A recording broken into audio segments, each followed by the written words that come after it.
welcome to this, welcome to this wonderful conversation that I am having with this amazing human who I've had the pleasure of working with to bring his story to life, YALMAMBIRRA. Welcome, YALMAMBIRRA. How are you going?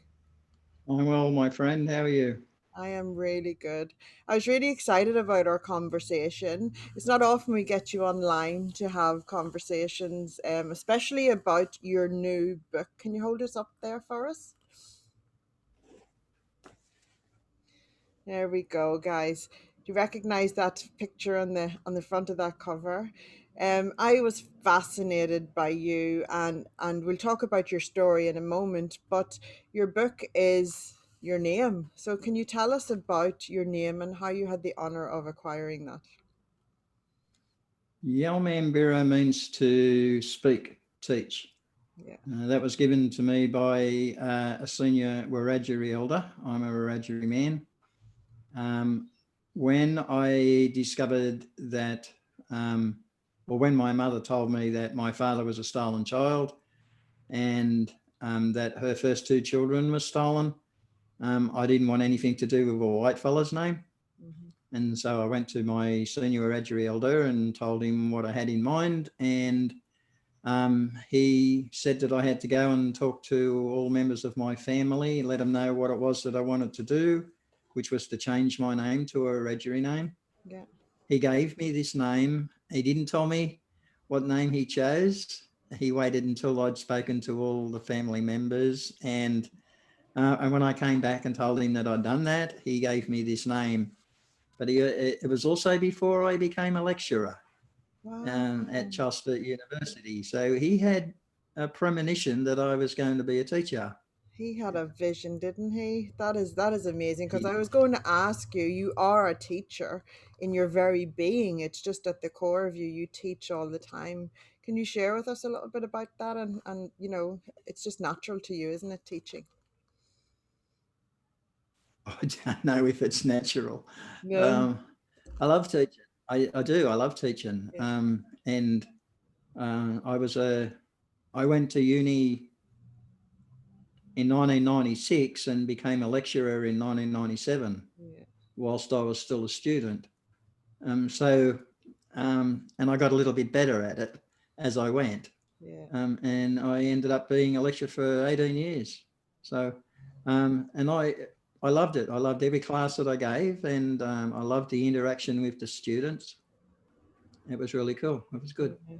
How important do you think it is to incorporate stories into teaching? Because I'm very passionate about the power of story to connect and to inspire and to have people grow. And have put your story into a book, and to keep the conversations going. How important do you think a story is in teaching? I think the stories are very important. It'd be like someone giving you a book Mhm. and then tearing out the middle 50 pages and then say, okay, now tell me what the book's about. Half the story's gone. There are two sides to the history of this country. One's black side and one's a white side. And um, I think you've got to listen to both sides. Yeah, that's Because what we do beautiful. is when we tell our stories, we plant little seeds. And then how people nurture those seeds is entirely up to them. Yes, the perspective. And stories are so important because they keep the conversation going, and bringing them together and merging them and finding the overall would be a beautiful thing, isn't it? So let's talk about your call to share your story on Mambir, because it makes you feel all the feels. It's very, we don't want to give the story away because we want people to read the book, get the book, and you can go to MMH Press and grab it, by the way. But we what was the call like to share this story? Well, I lost my brother to cancer not long ago, and it caused me to reflect on a lot of things. And I started writing things down on a piece of paper, and then the idea of putting everything together to create a story sounded the right way to do things, the right way to reflect, and that's how the book came about. It's very powerful, and it's a very important book to share, and an amazing insight. And so, thank you so much for showing up and sharing the story. So, in your community, there's a little bit of a buzz around your book. Do you want to share a little bit about that? It's, yeah, there's a bit of a buzz around about it. Yeah, Um, I think people have just got to keep in mind that what is in the book is my perspectives, yeah, my thoughts, ideas, and opinions on the things that have impacted on my life, yeah. um, and not necessarily is the opinion or perspectives or thoughts or ideas of other people. Otherwise, it'd be their book, not mine. Absolutely. And that's a very important message you're sharing for anyone who shares their story. For example, if I was to write my story, I'm sharing it from my perspective, my memories, and what I perceive to be the truth in those moments. And that's the thing, is somebody else can have lived it, but lived it from a different perspective and have different views of it. And but we all have a story to share, and we all have the right to share our story. And stories, when they're written and shared, can actually heal, they can connect, and they can, they keep a conversation going. Do you agree with that? Yeah. I do. Yeah, Yeah, totally. it's so important. Well, I am It's very also, it may be that, yeah, yeah, it may be that people have similar experiences, yeah, and it may be a way for them to understand that they're not alone in some of those experiences. yes, So absolutely. not all the experiences are good. Mm. There's a lot of bad stuff in that book. Yeah, there is absolutely, and that's what I said. It makes you feel all the feels. It makes you really connect. And I don't want to go into, because I want people to read the story. But when you do buy this book and when you do read it, please, connect with us and share with us your thoughts and views, because it's important, and keep the conversation going, because this book can be a catalyst for that, Jan Mambir. Because I know that you've put this book together with the best of intentions, to share a very important story with the world, to give it a voice, to give it, some air. And I commend you on answering the call to do that. It's just magnificent, and thank you for choosing us to publish it. It's been an absolute honor, and I look forward to seeing what happens on our way forward with this story. This is the birth of the book, and now it we nurture it out into the world. It starts to get legs. I think when people read it, they'll see that that their life, my life mirrors their life, in to the extent that their life too is also a jigsaw puzzle. Yes. And the people, places, and events in their life are parts of their jigsaw puzzle. And if they buy my book, then I become part of their jigsaw puzzle. Absolutely. And what a wonderful part. And like, let's just talk about that a little bit more, because the analogy of a jigsaw puzzle, we are all parts of different pieces, aren't we, of different experiences, different things that we've been growing up with, all these different beliefs and things that we grow in, are all part of who we are in every moment, and we grow through them and we add to it all the time. Is a jigsaw puzzle ever complete? No, no, it isn't. It Never. isn't. It never Never. is. No. Never is. Because it doesn't matter where you go. Like you might um, uh, get a new job. So you've got a new boss and you've got new workmates. So they become part of your jigsaw puzzle because they interact with you. Mhm. Um, it may be that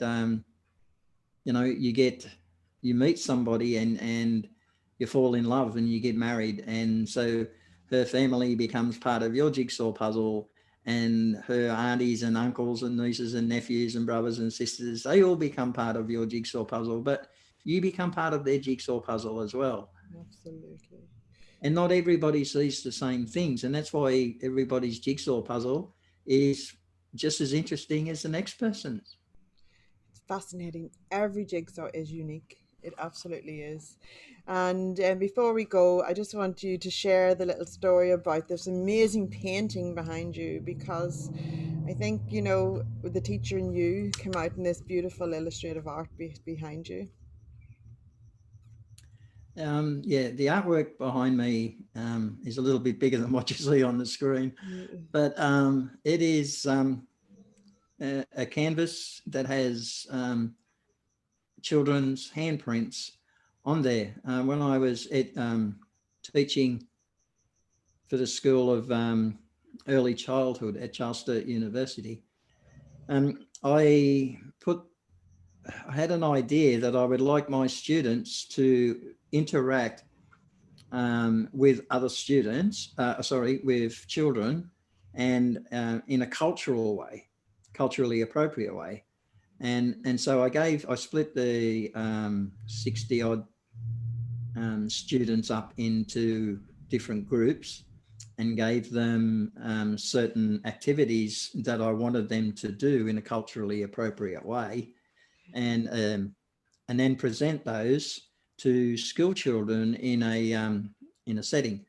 And we had, I think, on day one, we had 500 school children come through, and because each group had a separate booth, a separate area, and some were teaching this, and some were teaching this, and this one group, they were getting the children to put their hands on canvas. And when it was all finished, the students presented me with this as a thank you gift. We ended up getting the Team Teacher Award for this activity, which was really, really great. And yeah, they did really well. So yeah, it was a learning experience for me as well. Yeah. Absolutely. Yeah. Whenever you give and teach, you learn so much as well, isn't it? And that's a beautiful part of your jigsaw puzzle. There must be many, many hands on that picture because we can see like 100 here already. And Oh, many hands. there are a lot on there. And the really cool part about it was how many of the little children, like when they put their handprints on the canvas, would wipe their hand on their shirt and they're just walking around with all this black, yellow, and red t-shirts or Oh, jeans or even on their face, like they'd wipe their face and they still had paint. And it was really, yeah, I don't know how many little children got into trouble when they got home because they were covered oh, in paint. the parents would have But loved it that. was Eh? really good. But, you Yeah, know, it it, was, brings the whole experience together. it does. Yeah. Oh, yeah, it's been an Yeah. absolute joy to have this conversation. Thank you to your technical person who helped make this happen.